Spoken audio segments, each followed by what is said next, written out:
amor empieza cuando el enamoramiento cae. Pensar que el otro a quien llamas tóxico puede ser profundamente feliz con un otro que no eres tú. Eso es un golpe al ego muy, muy fuerte, muy fuerte. A mí me hizo psicólogo la rabia. El que está aquí hoy es porque necesitaba escuchar un consejo que tú ibas a dar. A veces ir a terapia duele y duele y duele hasta que le das la vuelta. Ya no hay nada peor que podría pasar. Te liberas. Y yo voy a sumar mi grano de arena. ¿Cómo fue para ti tratar a un actor de alto perfil? O sea, ¿cómo lo humanizas sin dejar que sea la estrella de la televisión? Pero eso es un golpe muy fuerte a nuestro ego. Uno de los predictores más poderosos de la ruptura es cuando ya no puedes recordar un pasado bueno. El respeto, la comprensión, el amor, que es importantísimo. La gente, si quiere, puede cambiar. Sale más barato conseguir uno ya cambiado. Claro. Hablando contigo, entiendo por qué hoy soy tan feliz. ¿Te duele que no te hayan elegido? ¿Te duele que te hayan visto como que te faltaban 20 centavos para el dólar? ¿Qué es lo que te duele realmente? ¿Cómo podemos hacer para acelerar ese proceso y llegar más pronto a la aceptación? Cara a Cara con Rodner, el podcast, es presentado por Café 5 Gotas, el mejor café del Salvador. Y por Rodner Figueroa Stein, la elegancia a tu alcance. Creer mucho en mí. La idea del retiro se me complica. Bien dicen, no hagas cosas buenas que parezcan malas. Uno tiene que escoger siempre el amor. Si esa persona pudo, yo también puedo. Porque es que lo que yo quiero es no estar. Apreciar todos los días lo que tengo. Dios primero. Se puede gastar, pero se puede invertir.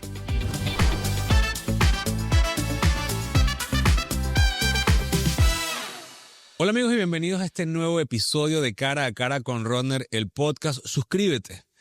Ya somos 500,000 de personas que estamos en esta comunidad buscando solamente un propósito: luchar por nuestros sueños y alcanzarlos. Ustedes saben que yo he puesto este podcast al servicio de ustedes, de nuestra comunidad, y de llevarles herramientas prácticas para que ustedes logren alcanzar sus sueños, superar los obstáculos, alcanzar la felicidad.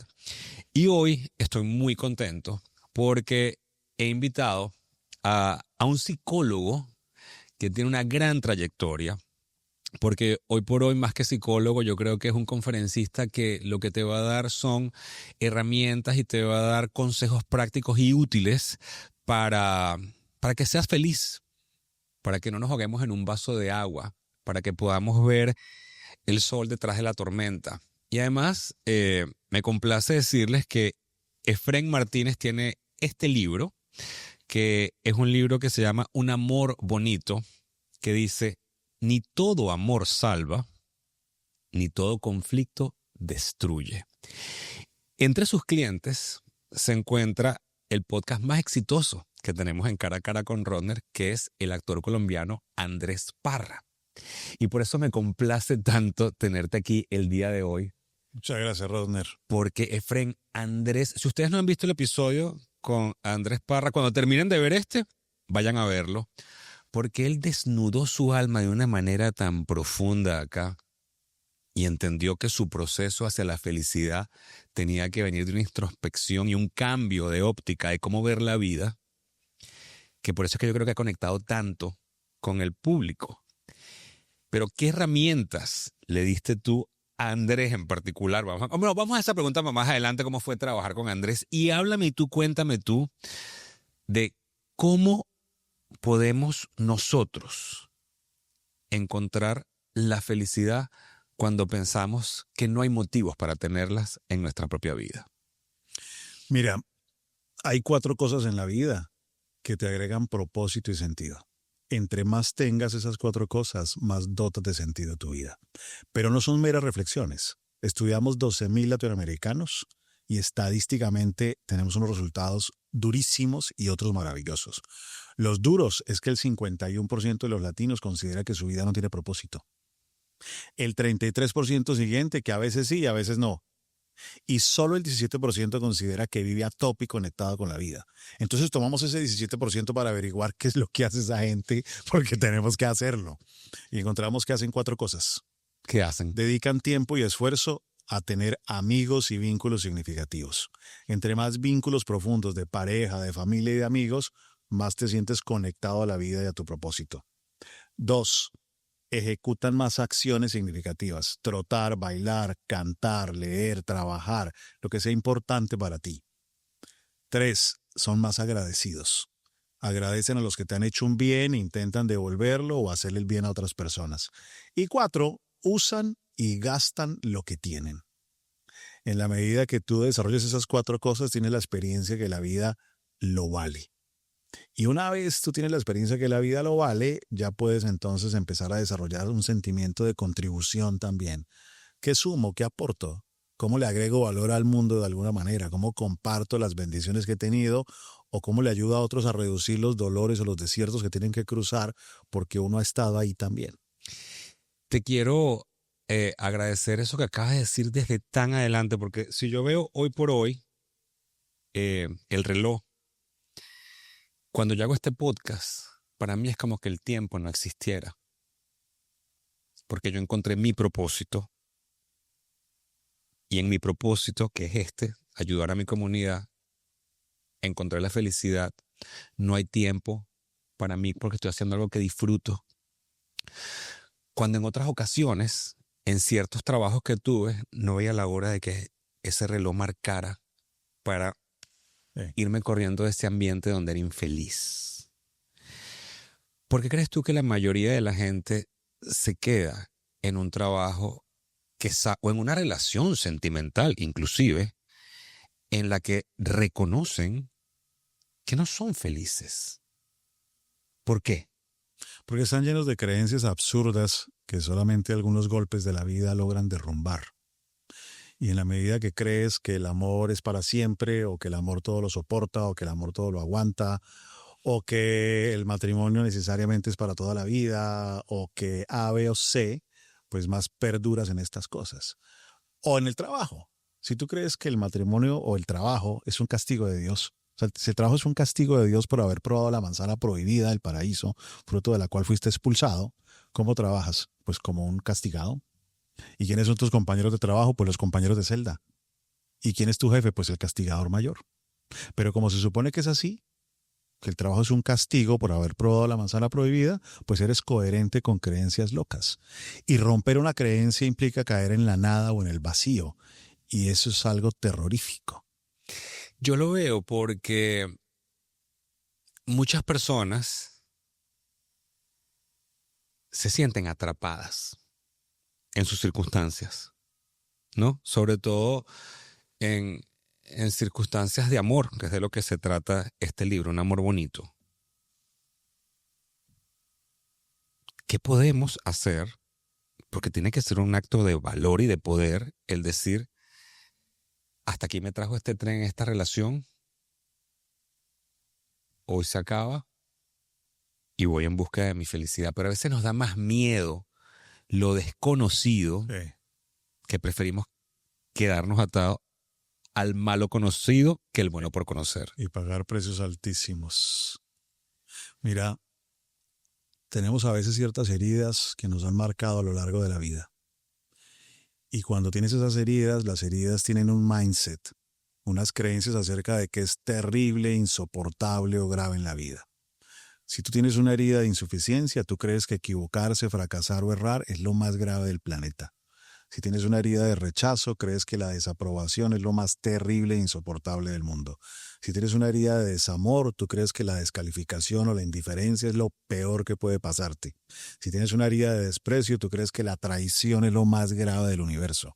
Y cuando tú crees que esas cosas son lo más grave de la vida, haces de todo para evitar que eso pase. Hasta que viene la vida y te mira a los ojos y te dice, te voy a enseñar qué es grave en la vida. Y te da un coñazo de tal calibre que te ubica y te dice, ¿te parece muy grave equivocarte? Ven, me río contigo un ratico y te muestro que es grave. Y al derrumbarse dichas creencias, te sientes perdido, pero se abre la oportunidad de encontrar un nuevo camino. Pero ahí está el meollo. Porque mucha gente siente que cuando fracasa, por ejemplo, y hablo desde mi experiencia, Cuando a mí me botaron de Univisión, después de 17 años de trabajar ahí, que para muchas personas era el fracaso o el suicidio de mi carrera profesional, yo inmediatamente me sentí aliviado. Y la gente no me cree. La gente no me cree, Efren, de que la sensación que yo tuve cuando me botaron fue de alivio. Dije, Te liberaron. sí, ya no, me sentí libre. Te liberaron. Y el único que puede dar fe de esto es mi pareja que estaba conmigo cuando yo recibí esa llamada. Y cuando me botan por teléfono, que además después de 17 años me pareció de muy mal gusto que termináramos por teléfono, como que terminaran por mensaje de texto y no cara a cara, yo me volteé y le dije, soy libre. Fueron las primeras palabras que salieron de mi boca.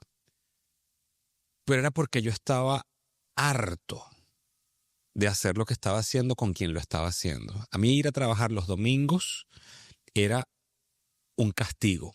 No lo disfrutaba. Y cuando me sacan de ahí, digo, ya. Pero ya estaba listo para aceptar eso dentro de la tragedia que fue. Claro.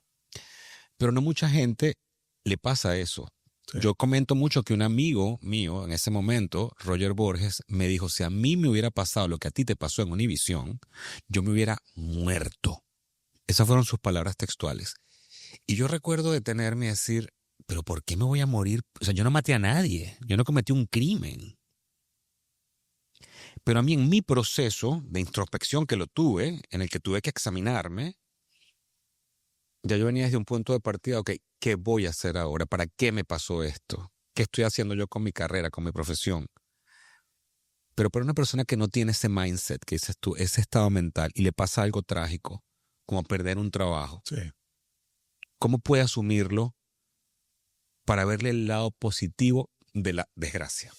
¿Sabías que el buen café es como el buen vino? Por eso nuestro café 5 gotas cosechado en el volcán de Santa Ana, a una altura extraordinaria, es un café especial que tiene unos aromas maravillosos. Yo no puedo dejar de disfrutar cara a cara con Rodner sin probar café 5 gotas. Así que si quieres probarlo, visita 5gotas.com y descubre la delicia de este café. Mira, toda pérdida amorosa, de proyecto laboral, cualquier pérdida, algo que estimes valioso, vas a resistirte a ella hasta que logres el proceso de aceptación, más allá de la resignación. Uh-huh. Porque la resignación es como un pozo de agua fétida con mosquitos encima, donde tú dices, esta es mi desgracia, y te quedas ahí sufriendo y lamiéndote las heridas. Pero la aceptación es agua, pero es como un río. Es distinto. Y aceptar es muy difícil de aceptar.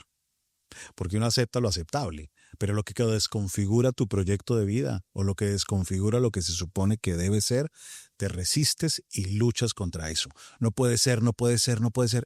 Ya fue, ¿no? Es que no puedo creerlo, váyalo creyendo, porque sucedió hace meses o años, ¿no? Nuestra cabeza se resiste, porque tu identidad es la del que trabaja en tal parte o la del que ostenta el éxito de...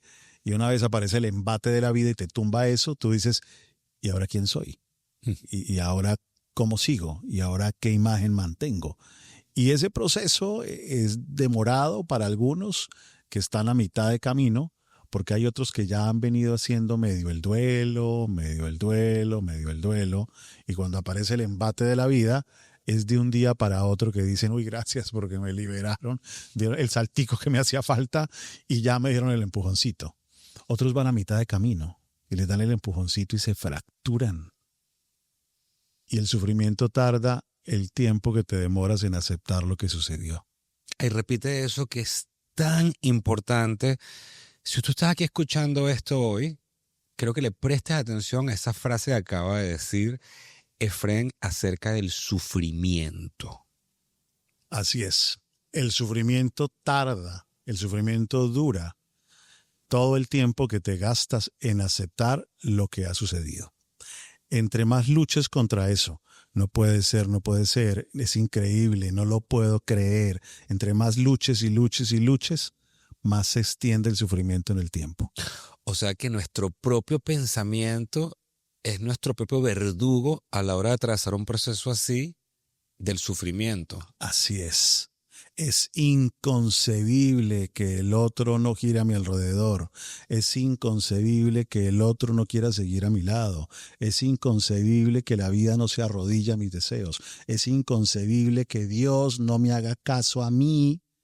Y ahí el sufrimiento dura hasta que dejas de pensar cosas tan absurdas como que la vida se acomoda a ti todo el tiempo.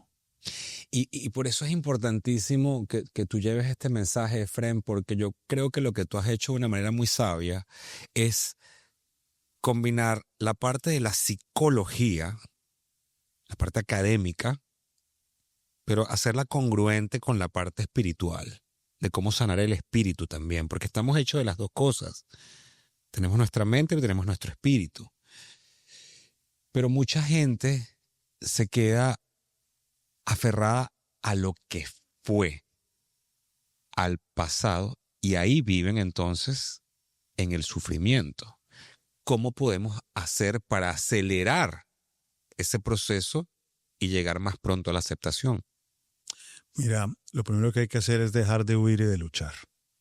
Eso es lo primero que hay que hacer. Hay muchas formas de huir o de luchar.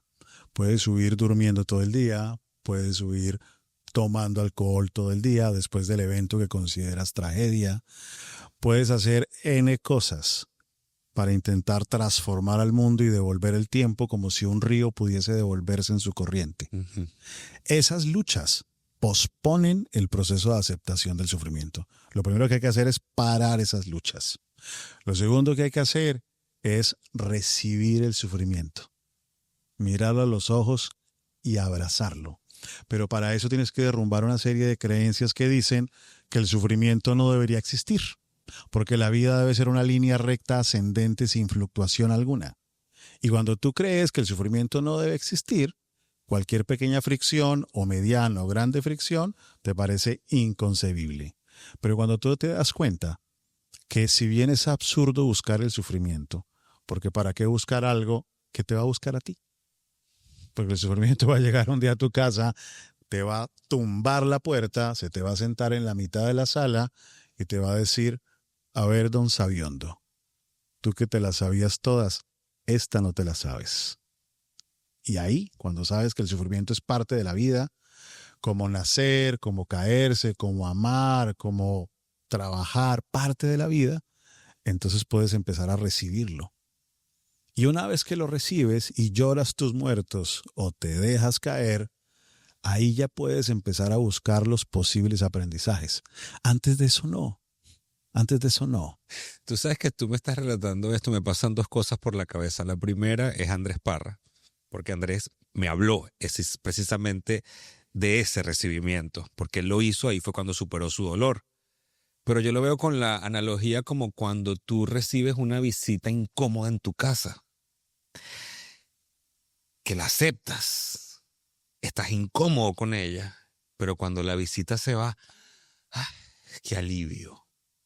Y veo que es un poco eso. ¿Cómo le damos la bienvenida a nosotros, por más absurdo que suene, a un sufrimiento en nuestras vidas? ¿Cómo lo hacemos? ¿Con qué herramientas? Bien, necesitas atravesar todas las dimensiones. Una es la dimensión física, porque en medio del sufrimiento tu cuerpo hace fuerza para no sentirlo.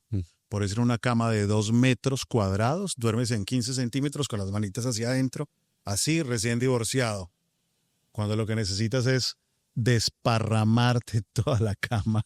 Y decir, ay, la tengo toda para mí. Que te atraviese, exacto, que te atraviese ese frío. Porque con el cuerpo haces fuerza. Haces fuerza cuando lo interpersonal te tensiona, entonces te abrazan y dejas de respirar.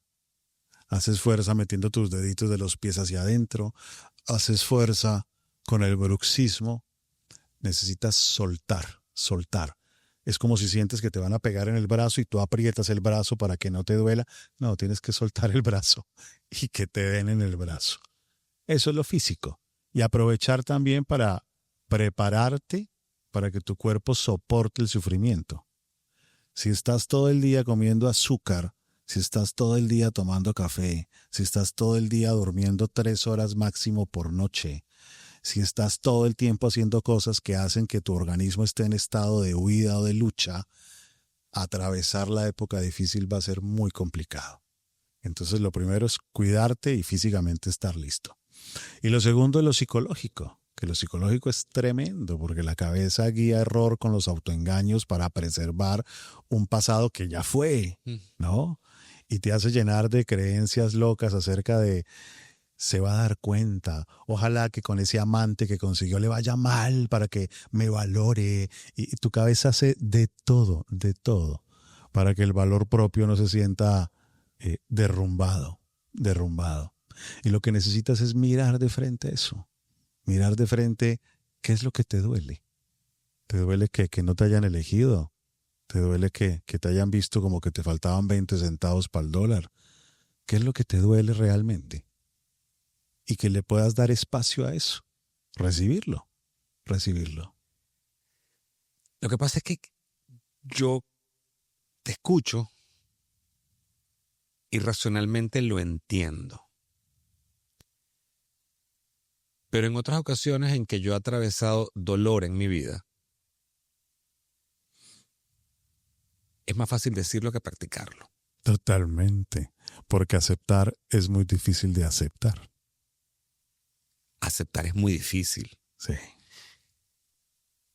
Y conozco muchísimas personas que viven con amores insuperados. Porque a pesar de que se termina una relación, nunca terminan de soltar. Sí. Viven en el pasado y se pierden de disfrutar su presente. Así es. ¿Cómo podemos darle la vuelta a la tortilla para las personas que están atravesando eso aquí ahora? Uy, se requiere una alta dosis de humildad. De humildad porque la versión de quienes éramos nosotros va a ser destruida. Para que yo sea el bueno, el otro tiene que ser el malo. Si el otro deja de ser el malo, ahora ¿quién soy yo? Si el otro se fue y yo sigo ahí, conservando la perspectiva de yo soy el bueno y el otro se fue porque es un desgraciado, yo sigo ahí, conectado a esa persona, porque esa persona me mantiene en un presente y en un futuro como el bueno que corrió con mala suerte o que fue víctima de. Pero si yo suelto la versión de ese es el malo y puedo aceptar que con otra persona es más feliz, entonces yo ya no soy el bueno. Solamente soy un suceso, que nos encontramos por el camino y ha pasado esto. Pero ese es un golpe muy fuerte a nuestro ego, un golpe muy fuerte a nuestra identidad. Y preferimos mantener esa conexión una década, 15 años, 20 años. Porque si soltamos eso, ¿quiénes somos? Y tú sabes que mientras más te escuchas, más lo voy a abordar ahora porque es que me parece estarlo escuchando a Andrés Parra. Andrés dice que llegó el día en que él reconoció que él no era feliz en su matrimonio, que él amaba a esa persona profundamente, pero que ya no estaba enamorado de ella y que no era feliz. Y dice él que le tomó, cada onza de su ser y de su espíritu de reconocer ese momento y asumirlo. Claro, porque ahí pagas el precio. Y cuando uno asume eso, le toca irse o le toca soltar. Mientras que si te dices mentiras por 3 años o por 7 años, sigues ahí con un hilo de esperanza que evita que te caigas totalmente. Y tienes que cruzar una noche oscura si quieres reestructurar la vida. Y cuando ya aceptas profundamente, se te cae. Se te cae. Por eso hacemos de todo para no aceptar. Nos metimos mentiras, nos engañamos, disfrazamos al otro del príncipe que no es. Y cuando ya aceptamos la realidad tal y como es, nos toca pagar el precio. Y te entiendo porque cuando tú dices que pintamos a la otra persona como el príncipe o la princesa, y muchas veces ese disfraz viene enmascarado detrás de la frase él va a cambiar o ella va a cambiar? Es parte de las esperanzas que te das. Las personas pueden cambiar. Hay cosas que cambian y cosas que no cambian. Y lo principal es que para que el otro cambie, tiene que querer hacerlo. Pero el otro no tendría por qué dejar de ser quien es para que yo pueda ser feliz en mi vida. Si el otro es una manzana, ¿por qué se tiene que convertir en pera para que yo coma pera porque a mí me fascina la pera? Qué acto de egoísmo tan supremo. Si es una manzana y no me gustan las manzanas, ¿yo qué hago toda la vida? Tratar de convertirlo en una pera. Entonces seguramente de manzana a pera es muy difícil. De pronto puede ser una manzana que se torne amarilla rojiza, ¿no? Pero es una manzana. Hay cosas que no van a cambiar del otro. Y las grandes parejas no son grandes parejas porque no tengan conflictos ni diferencias. Las grandes parejas aceptan que hay cosas inmodificables en el otro y se preguntan si pueden con ello. Uno modifica lo cotidiano. Uno puede aprender a colgar la toalla donde hay que colgarla. Esos son hábitos. Nimiedades. Sí, nimiedades. Claro. Pero Que a veces nos molestan también, pero no son significativas para terminar una relación. Así es. Así es. La gente, si quiere, puede cambiar. Pero el tema es, tienes que dejar de ser tú para que haya un otro ahí que te ame. Entonces no te ama a ti. Ama su necesidad proyectada en ti. Sale más barato conseguir uno ya cambiado. Claro. Pero también lo veo porque yo hablo desde mi experiencia. Yo tengo 13 años con una relación en la que, lo he dicho en repetidas oportunidades, de grandes altos, grandes bajos. Pero creo que el secreto de que nosotros continuemos es que cuando hemos estado en estos grandes bajos, nos escogemos el uno al otro. Claro. Es que es ahí.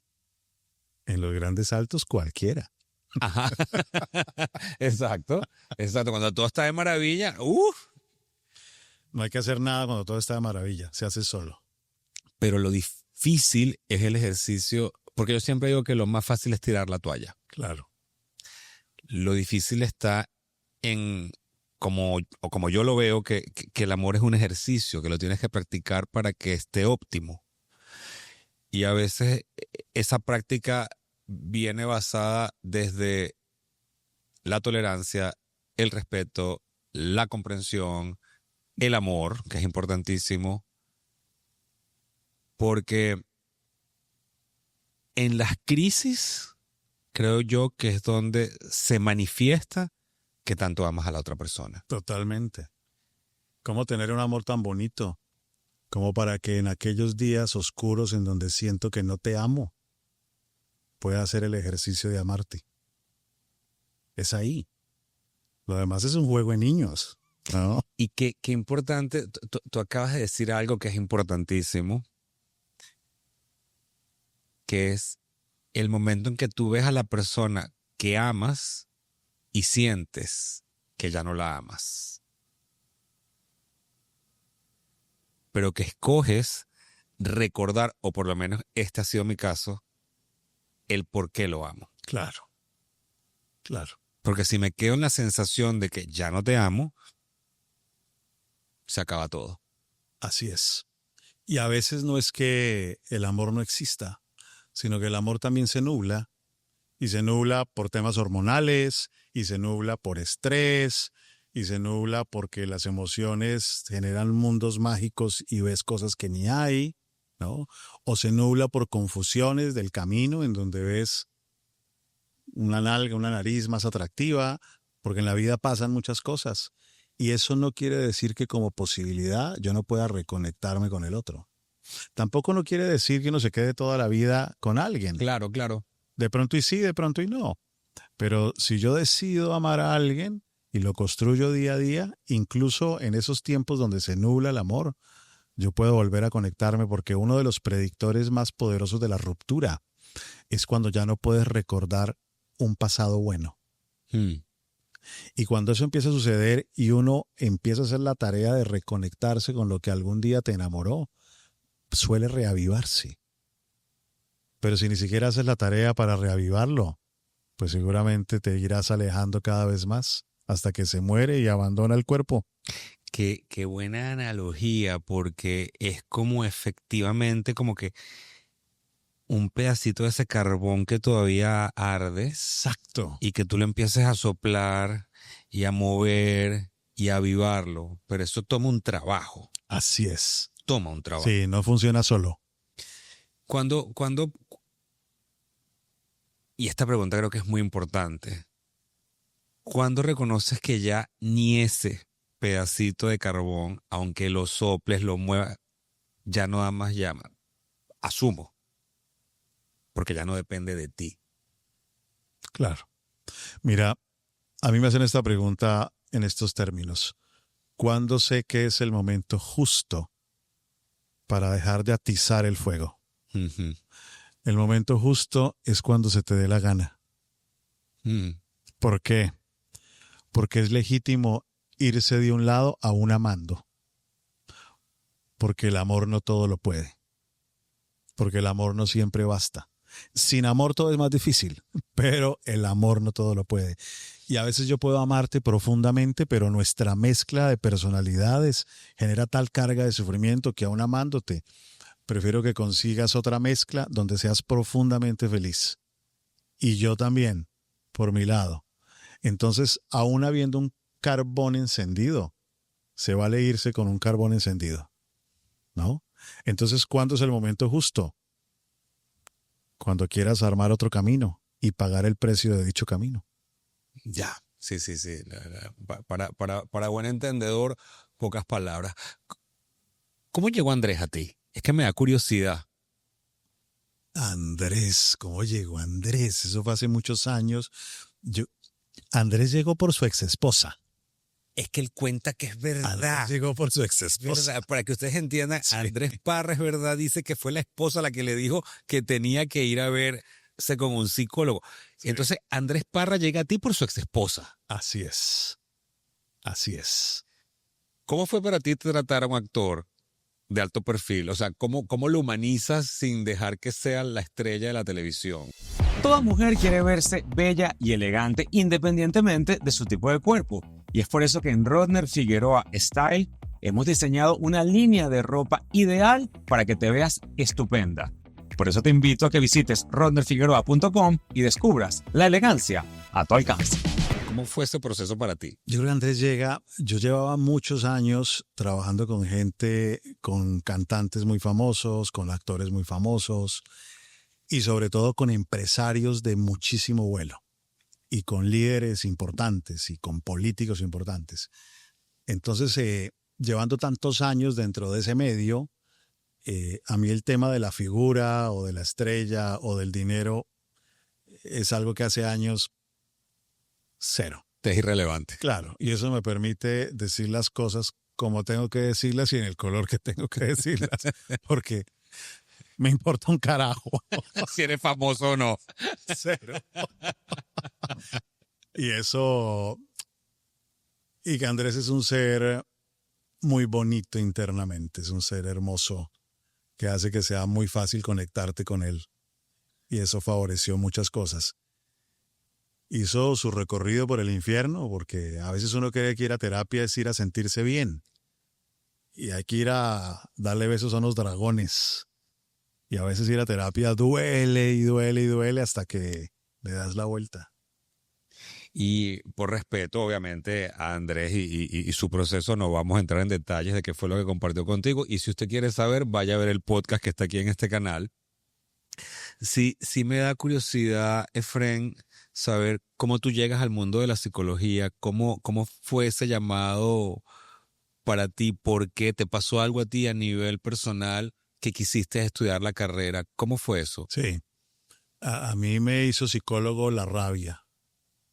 Porque yo tuve una adolescencia muy difícil, o sea, toda tontada de un adolescente, yo las hice todas. y tuve una fobia social y un tema de ansiedad súper fuerte y me deprimía, pero especialmente tuve un problema de drogas, una adicción a la cocaína gravísima, o sea, gravísima, gravísima. Y cuando a los 18, 19 años yo decido rehabilitarme, empiezo a recorrer el sitio A, el psicólogo B, la unidad de salud mental C, y en el último lugar que estuve, donde estuve interno casi 10 meses encerrado. Wow. Yo ahí todo el día decía, no puede ser que para uno salir de la depresión esté en un lugar así de deprimente. No puede ser que para dejar las drogas tenga que someterme a estos castigos y a estos gritos. O sea, tras de que tengo la autoestima vuelta a nada, me están acabando. Y ahí empecé a sentir mucha rabia. Y dije yo, voy a abandonar la ingeniería química. Yo iba en 5º semestre de ingeniería química. Dije, voy a abandonar eso y me voy a volver psicólogo. Y voy a construir clínicas, plataformas, lo que sea, para hacerlo distinto. Y de ahí salí y llevo 25 años construyendo clínicas, escribiendo libros, de unos años para acá generando temas digitales para el tema, pero surgió de la sensación de me indigna que esto pase en la sociedad y yo voy a sumar mi grano de arena y voy a utilizar mis habilidades y los dones que me haya dado la vida para ponerlas al servicio de. Entonces para mí se volvió un tema personal, lo mío es un tema personal. Y ahí voy, ¿no? Y lo entiendo porque además viene desde la experiencia más genuina. ¿Qué descubriste sobre ti mismo estudiando psicología? Uy, mira, mucho de lo que yo creía que era un problema y de lo que mucha gente cree que es un problema, a veces es el menor de los problemas. Por ejemplo, yo pensaba que el alcohol era un problema muy grave, hasta que me di cuenta que el alcohol cumplía una función en mi vida y era la posibilidad de quitarme la ansiedad para yo poderme conectar con otros porque me costaba mucho. Después pensaba que la marihuana era un problema en mi vida porque me fumaba 8 porros diarios. No es que no sea un problema, ojo. Pero Claro. Pero me di cuenta que cumplió una función porque yo no podía equivocarme ni fracasar y era súper obsesivo y no podía dormir con la hiperresponsabilidad. Y cuando fumaba marihuana podía dormir y podía soltar. Pensaba que la cocaína era un problema gravísimo en mi vida hasta que me di cuenta que la cocaína me daba media hora de la seguridad que no tenía, de la posibilidad de sentirme atractivo, capaz, locuaz. Y cuando yo descubro esas cosas, digo, lo que yo tengo que solucionar, o sea, dejar las drogas es lo más fácil del mundo. El tema es no necesitarlas. Y cuando yo descubro eso, empiezo a trabajar lo importante. Y lo importante tenía que ver con mi personalidad y con mi forma de vincularme. Y desde ahí, yo tengo unas clínicas que quizás sean las más importantes del mundo de habla hispana, con unos niveles de éxito absurdos. Imagínate que no tienen paredes, no tienen rejas, no tienen guardias y la gente no se va.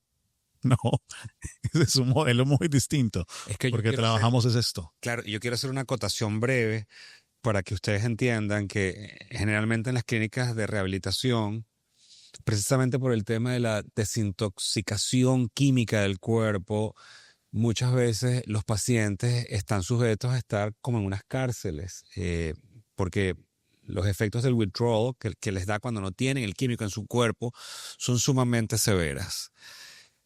Y cuando tú me dices que tienes una clínica de rehabilitación, que es un espacio abierto, es porque estás trabajando, como bien me lo explicas tú ahora mismo, debido a tu experiencia personal, en la carencia que tiene el sujeto que llena ese espacio con la droga que le reemplaza eso que por él mismo no puede tener o sacar de sí mismo. Así es. Y eso marca la diferencia. ¿Cómo empezaste tú a reconstruir, o en vez de reconstruir, a edificar ese amor propio en el que no necesitaras las drogas para poder vincularte socialmente o atender tu vida diaria sin esa muleta que era la droga? Pues mira, en este lugar en el que estuve 10 meses encerrado, yo era el único universitario. Todos los demás habían estado 7 veces en la cárcel, asesino, una cosa muy fuerte, muy fuerte. Y habían 2 psicólogos como para 60 personas. Y psicólogos sin grandes especialidades. Así es que yo entro allá y yo digo, lo que yo no haga por mí, aquí no lo van a hacer.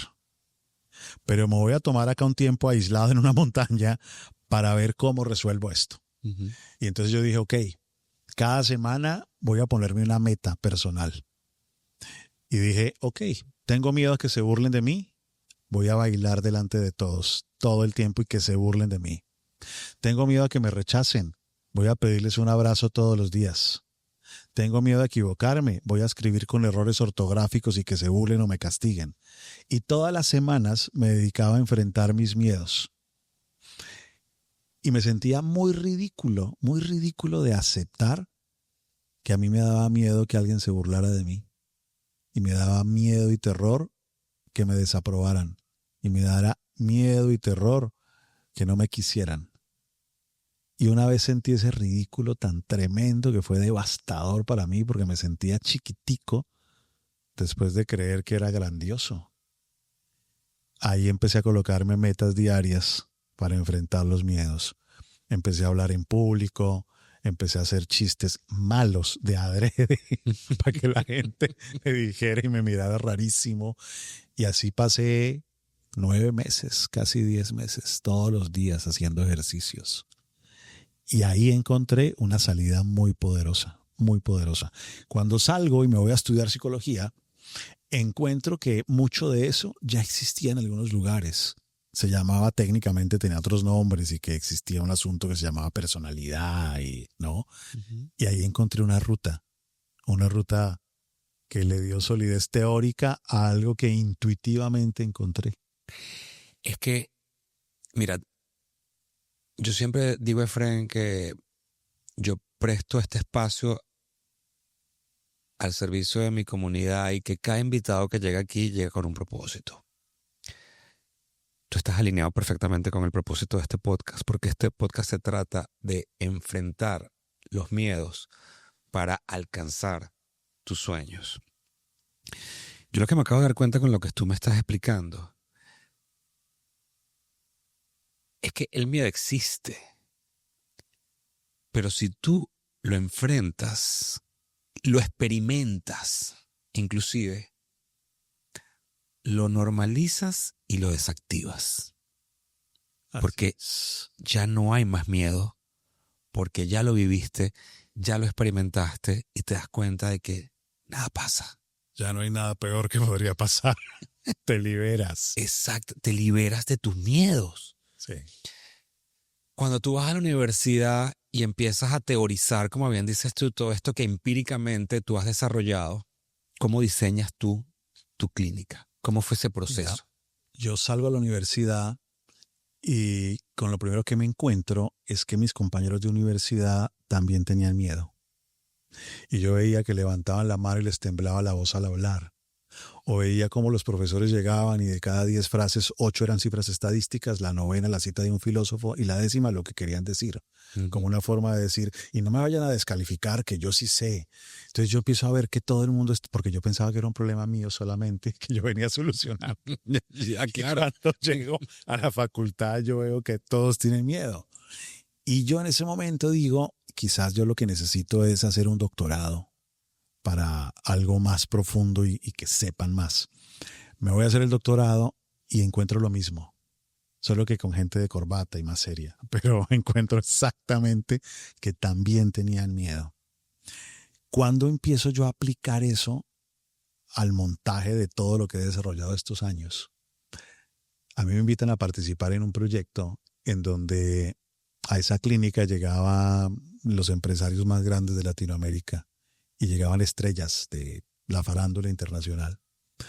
Y yo digo, este personaje da un concierto para 50,000 personas y uno a uno le sudan las manos y no puede casi hablar. Este personaje se sube a las tablas del teatro y cuando se baja tiene miedo de hablar. este empresario que tiene 80,000 empleados, o sea, una cosa gigante para la TAM, con miedo a fracasar. O sea, es multimillonario y con miedo a fracasar. Y cuando yo veo eso en gente exitosa, yo digo, acá hay algo muy poderoso que no tiene que ver ni con el éxito ni con el reconocimiento, sino tiene que ver con qué tanto te puedes disfrutar la vida y conectarte a ella. Porque ¿para qué ser rico si no disfruta la plata? ¿Para qué ser famoso si no disfruta lo que hace? O sea, ¿para qué? ¿Para qué? Y ahí entró con fuerza el tema del sentido y el propósito.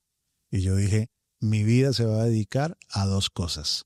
Ayudarle a la gente a que supere o trascienda sus miedos y a que le encuentre un propósito a su vida. Y desde ahí no he parado. Dedicado a diseñar cosas que hagan eso. Y te voy a parar aquí precisamente. Yo tuve acá a un muchacho que se llama Juan Manuel dos Santos, que él perdió las 2 piernas y él quería ser futbolista profesional. No tengo más nada que explicarte. Si ustedes quieren, vayan y buscan a ver su testimonio. Pero él encontró en esa tragedia su propósito.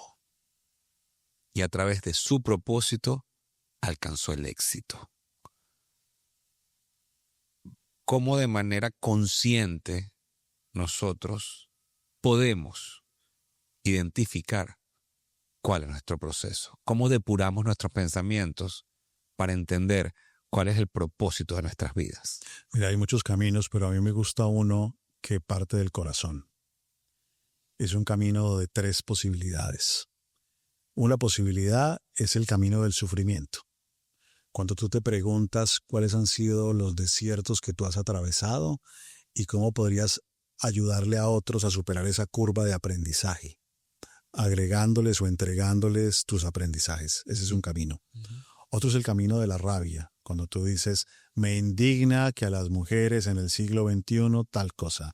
Me indigna y me molesta que a los trabajadores los traten de esta manera. Me indigna que la gente no tenga acceso a información curada y de buena calidad. Y ahí entonces tú dices, yo voy a agregar un pedazo acá. Y la tercera ruta es la alegría. La alegría en términos de la vida me dio ciertos privilegios o fruto del esfuerzo yo he alcanzado ciertas cosas y me parece justo poderle compartir esto a otras personas que no tienen esas posibilidades. Entonces, cuando tú lo haces desde la tristeza, la rabia o la alegría, que son emociones personales, se te convierte en un motivo personal.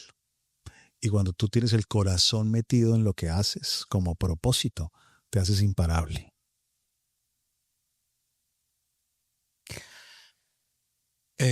Si me lo permites, yo entiendo por qué, hablando contigo, entiendo por qué hoy soy tan feliz. Justo por lo que acabas de decir. Y me acaba de caer el 20 a mí. Yo sé que tú estás aquí con un propósito para mi comunidad, pero tenías un propósito conmigo. Yo perdí un trabajo que me forzó a plantearme ese propósito. Vino desde la tristeza.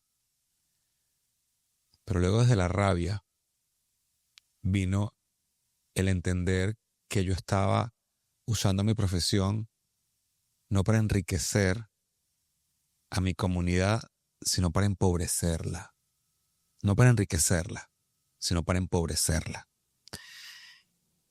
Y que contaba con la suerte de que Dios me había dado un talento como comunicador en el que si yo daba un contenido de valor como este, podía ayudar. Y yo siempre he sido una persona sumamente optimista y alegre. Y la gente me decía a mí, tú me inspiras. Tu forma de afrontar los problemas, los fracasos, las muertes, las pérdidas, de la manera en que, con la resiliencia con la que tú sales adelante, tú me inspiras. Y por eso yo diseñé este espacio. Y a veces yo me levanto y digo, ¿por qué estoy tan feliz? O sea, estoy genuinamente feliz.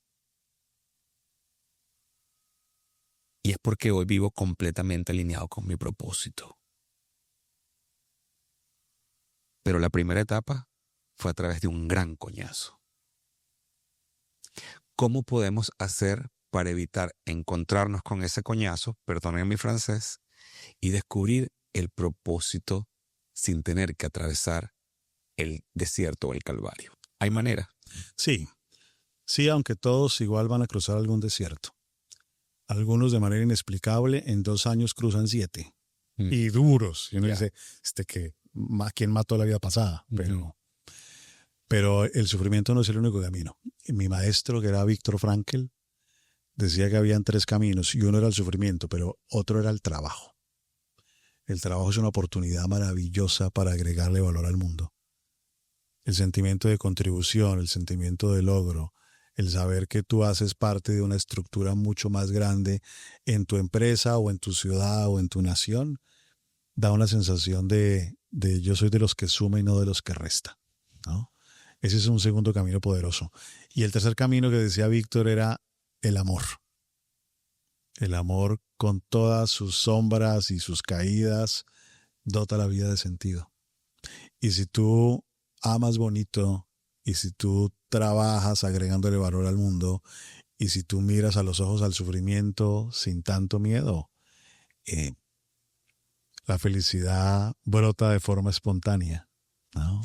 Y yo vivo sobre todo en agradecimiento. Yo pienso que eso es un factor muy determinante para mi perspectiva de vida, de alegría. Yo agradezco por las cosas más pequeñas, porque eso me lo enseñó mi madre, que en paz descanse.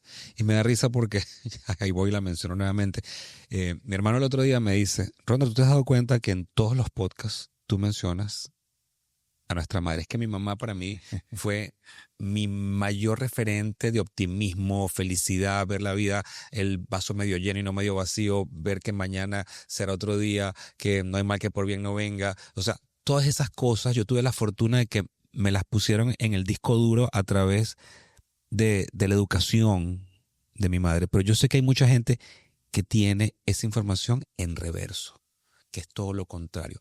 ¿Cómo podemos romper esos techos mentales que nos limitan?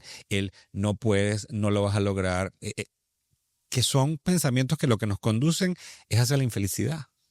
Así es. Mira, necesitas por un lado el poder del contexto. El poder del contexto es que cuando tú estás en ambientes que todo el tiempo te dicen no puedes, no eres capaz, no funciona, ¿cómo se te ocurre? Y estás en contextos en donde a nadie se le ocurre pensar fuera de la caja o fuera del cuadro, es más fácil que perseveres. Pero cuando estás en contextos de personas que lo ven distinto, ahí es más fácil que des el salto. Entonces, si tienes que cambiar el contexto, cámbialo. Ese es un camino. Otro camino poderoso es que tú decías ahora algo maravilloso y es la gratitud. La gratitud. Y hay 2 formas de gratitud. Una que es la transaccional, y es que alguien te ha hecho un bien y aumenta tu disposición para hacer el bien. Pero la más poderosa es la universal, que es cuando dejas de dar por sentado o por hecho que todo existe porque sí. Tú crees que la salud siempre va a existir, que la gente no va a morir, que el amor será eterno, que nada va a cambiar, que el aire siempre está. Y no es verdad. Cuando tú dejas de dar por hecho estas cosas, descubres que es un milagro que muchas cosas existan pudiendo no existir. Y entonces agradeces absolutamente todo. Todo. Y te gozas si llovió, si no llovió, si llegó, si no llegó.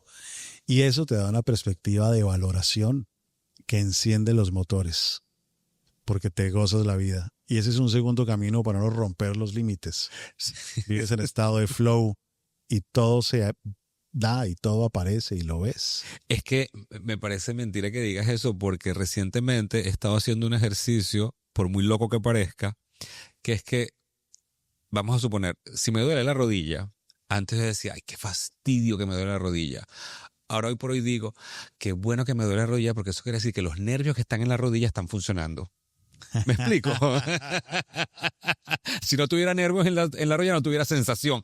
Entonces es voltear el pensamiento desde la queja hacia la gratitud por lo malo que te esté pasando. Totalmente. Yo lo llamo mindset posibilista. Ok, ¿cómo es? El mindset posibilista es la forma de superar la queja. Ujú. Hay gente que se levanta cada mañana con el firme propósito de encontrar un problema para cada solución, Rodner. Y son buenísimos en eso. Y se juntan ahí y hablan. Y es muy tóxico eso, es terrible. El mindset posibilista no es negar que hay fuerzas de los mercados, no es negar que hayan problemas, no es negar que hayan aranceles, restricciones, no. Es más bien decir, ok, y entonces a partir de eso, ¿qué hago? ¿Cómo pivoteo? ¿Cómo me muevo? Si esta puerta está cerrada, entonces quiere decir que hay otras para el otro lado, ¿no? En lugar de estar todo el día quejándose y echándole la culpa a los demás, entonces mi rodilla, y por eso no puedo hacer deporte, por mi rodilla. No. Gracias a que tiene eso en esa rodilla, no puede montar bicicleta. Pero es que hay otros deportes que sí puede hacer. Claro. Y el mindset posibilista te ayuda a saber la otra opción. Es siempre buscar la opción en el lado positivo. Y es verdad que eso te cambia inmediatamente la forma de sentir y de pensar. Efraín, en este libro,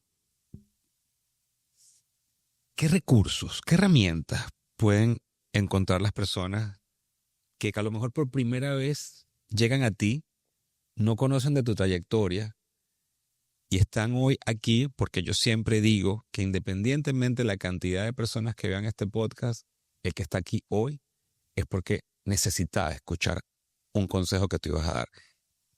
¿Qué van a encontrar aquí? Mira, ese libro resume todos mis libros aplicados al amor y te da un recorrido de 3 grandes momentos de la experiencia amorosa.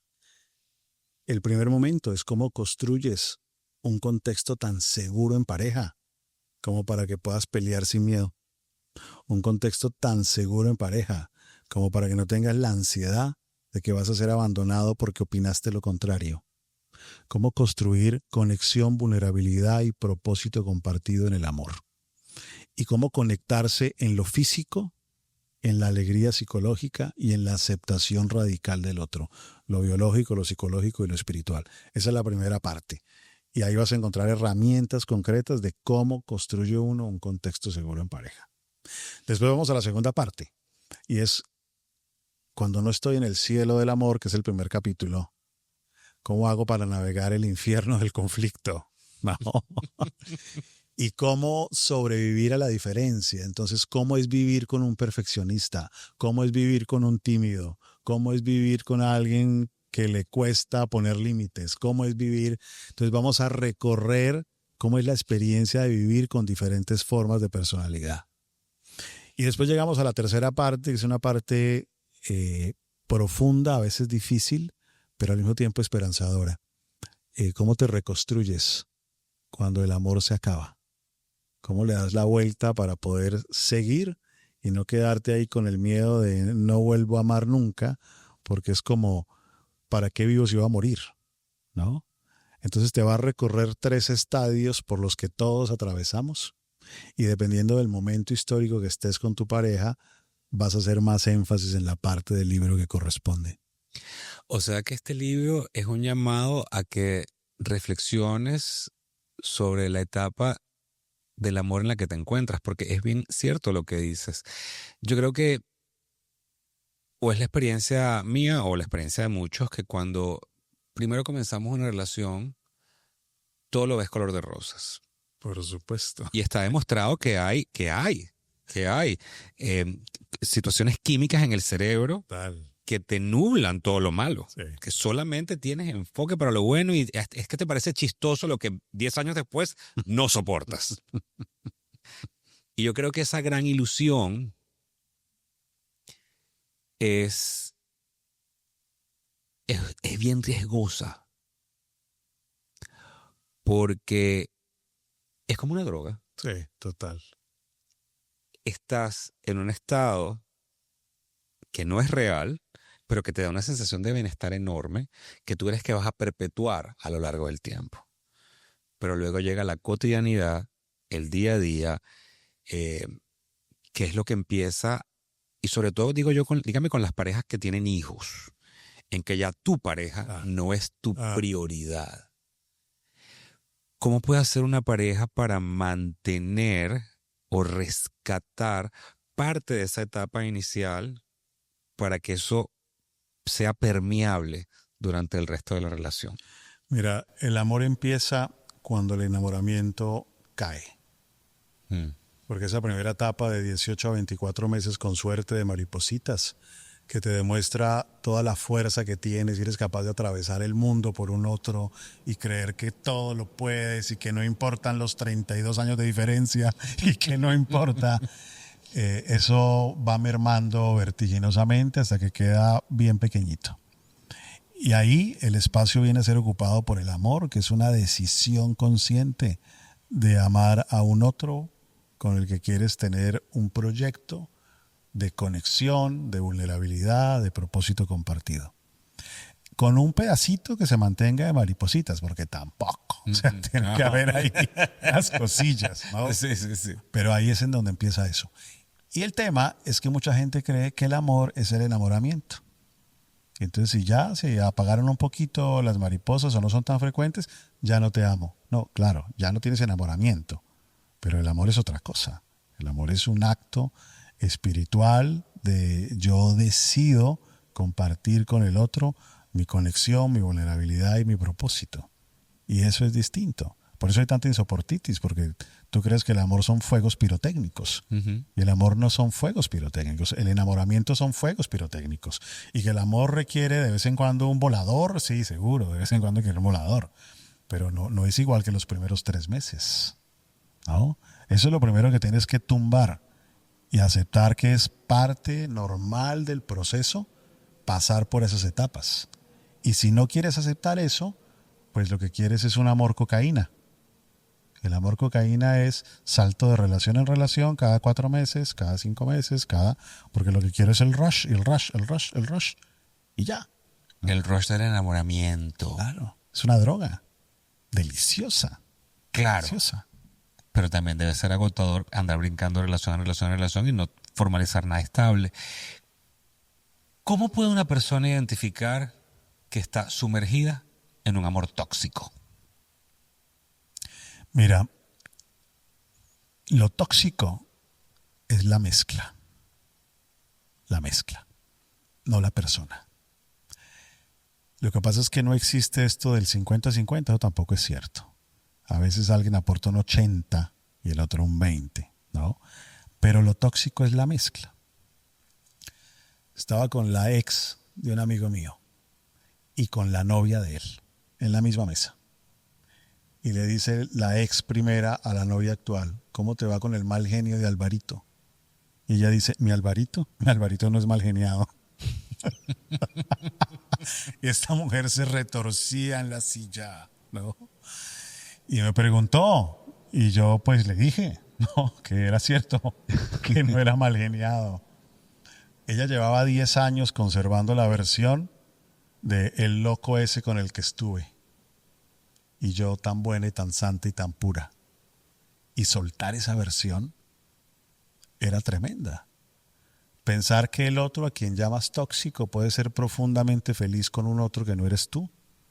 Eso es un golpe al ego muy, muy fuerte, muy fuerte. Entonces, ¿cómo sé yo cuando la mezcla no me funciona? Porque hay desprecio, y el desprecio es súper doloroso. Porque ya no recuerdas los eventos pasados bonitos. Porque estás todo el tiempo con un sistema de huida o de lucha activado para poder interpretar cualquier movimiento como una forma que te pueda afectar. Porque son más los días difíciles que los días buenos. Pero no necesariamente es por el otro. Ahora, ¿cómo sé yo si mi porcentaje es bien altico? ¿No? El factor común. Si tú miras hacia atrás y en todas tus relaciones tienes conflicto, no es por mala suerte. Hay un factor común ahí, ¿no? Y ahí tendrás que hacer tu trabajo. Claro, me parece fascinante porque cuando hablan de amor tóxico, y es lo que acabo de entender contigo, uno piensa que hay un elemento de toxicidad en la relación, que uno es el culpable de la toxicidad, pero es tan culpable el que lo tolera como el que lo ejerce. Claro, en un porcentaje, por supuesto. O sea, si tú eres alérgico a los langostinos, ¿Para qué te los comes? No. Tienes que tener una dieta distinta. Sí. Miren, yo les voy a decir algo. Claro, este es un resumen muy breve, pero si tú estás en una relación amorosa, bien o mal, yo creo que este libro te va a servir como un referente para calificar dónde te encuentras o qué herramientas vas a necesitar para bien continuar esa relación o no continuarla. Yo creo que el amor es un denominador común que todos queremos alcanzar en la vida y que, como bien dices tú, es un factor determinante para la felicidad de los seres humanos. Efren, siempre termino mi podcast preguntándole a mis invitados cuáles son sus consejos para superar los obstáculos y alcanzar el éxito en la vida. Pero en tu caso voy a ser un poco más específico. ¿Cuáles son tus consejos para superar los obstáculos en el amor y poder ser exitosos en nuestras relaciones amorosas? Bien, lo primero es que antes de ser dos hay que ser uno. Y eso requiere un profundo autoconocimiento. Entre más te conozcas, mejores vínculos vas a tener. Eso es lo primero, ¿no? Lo segundo es que tienes que invertir en la conexión. Y la conexión es tener chistes compartidos, lenguajes comunes, caricias verbales, caricias físicas, comunicación constante del espacio que ocupa el otro en tu cabeza y en tu corazón todos los días. Tener lenguajes compartidos, miradas telepáticas en donde sabemos lo que estamos pensando del de la mesa de al lado. 2, tienes que fomentar la vulnerabilidad. Que el otro reconozca tus zonas oscuras, tus mezquindades, tus ruindades, los errores que has cometido en el pasado, aquello en lo que no eres perfecto, tu imperfección, que puedas saber de tus luchas y tus glorias, de tal forma que tú puedas estar servido en bandeja de plata y el otro no te asesine, sino que te cuide. Y entonces brota de manera espontánea la confianza en pareja, porque vulnerabilidad precede confianza. Aparte de la vulnerabilidad, necesitas un propósito compartido. Aunque cada quien tenga su carrera o se mueva en su mundo o en su ámbito, ¿en qué cosas puede haber un nosotros? En el pádel, en el fútbol, en una obra social, en el cine. ¿Cuáles son aquellos elementos en donde podemos nosotros sumar cosas compartidas? Y si tú te conoces, le cultivas la conexión, eres capaz de hacerte vulnerable, tienes un propósito compartido, solo le agregaría un quinto elemento. Dejar esa creencia que el sufrimiento no debe existir. Porque usted puede creer lo que sea y el sufrimiento no va a dejar de existir. El sufrimiento y la fricción son parte del vínculo. Y en la medida que ves el vínculo de pareja como un electrocardiograma y no como una línea recta ascendente, entonces no vas a sufrir de insoportitis para salir corriendo todo el tiempo. Y esa es una apuesta importante en tiempos tan líquidos y efímeros como los que vivimos. Y así es, y yo creo que parte fundamental de los problemas hoy por hoy es la fugacidad que hay en todo, que queremos consumir todo en 15 segundos. Y nada que valga la pena puede estar así en 15 segundos. Antes de despedirme, te tengo una última pregunta, porque creo que es fundamental. Lo he visto en parejas que lo han logrado porque han atravesado situaciones de traición o de lo que haya sido, en que una pareja perdona a la otra para continuar la relación. ¿Cómo hace una persona? Porque quizás alguien que nos está viendo hoy está siendo víctima de una traición y no sabe cómo perdonar, pero no quiere abandonar su relación. ¿Cómo puede hacer una persona para perdonar a su pareja para continuar? Tienes que mirar de frente el ego, porque a veces lo que más duele es el ego. Y eso implica abandonar una pretensión extraña, y es que la mayoría de las personas, estadísticamente hablando, la mayoría de las personas por lo menos una vez en la vida van a ser infieles. Hablando de traición, aunque haya muchas formas de traición. Si la mayoría de personas alguna vez van a tener esa experiencia, quiere decir que no es tan extraño.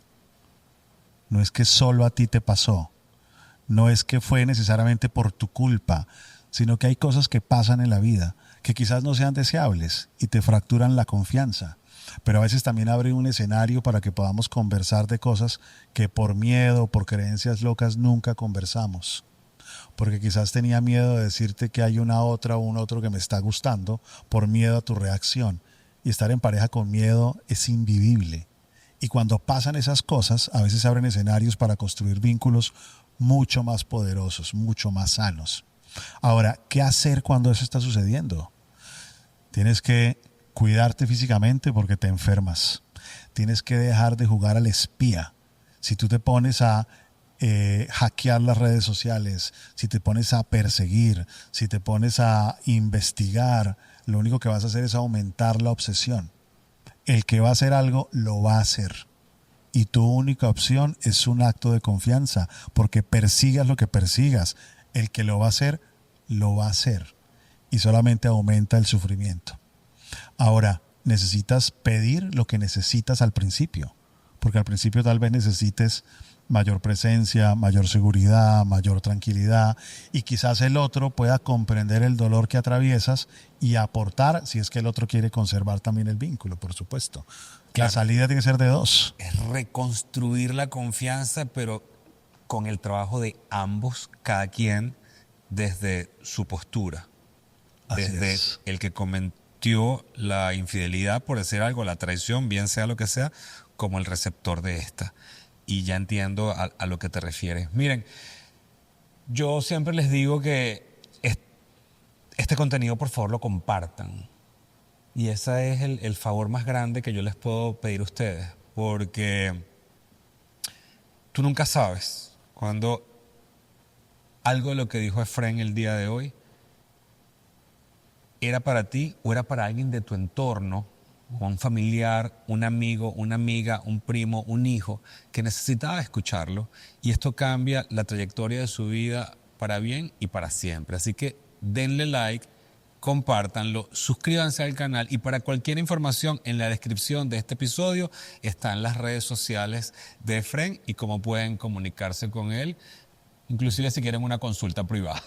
Bueno, espero que nos veamos en alguna conferencia por ahí. Así será. Y que seas nuevamente invitado, porque creo que le has aportado. Pero la mía, voy a estar en Miami en unos meses. Aquí estaré, porque creo que le aportas mucho valor, sobre todo en el tema del amor, a la gente de mi comunidad.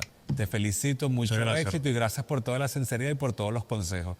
Bueno, ya lo saben, tenemos otra cita pendiente aquí en Cara a Cara con Rodner, el podcast. Chao, chao. Creer mucho en mí. La idea del retiro se me complica. Bien dicen, no hagas cosas buenas que parezcan malas. Uno tiene que escoger siempre el amor. Si esa persona pudo, yo también puedo. Porque es que lo que yo quiero es no estar. Apreciar todos los días lo que tengo. Dios primero. Se puede gastar, pero se puede invertir.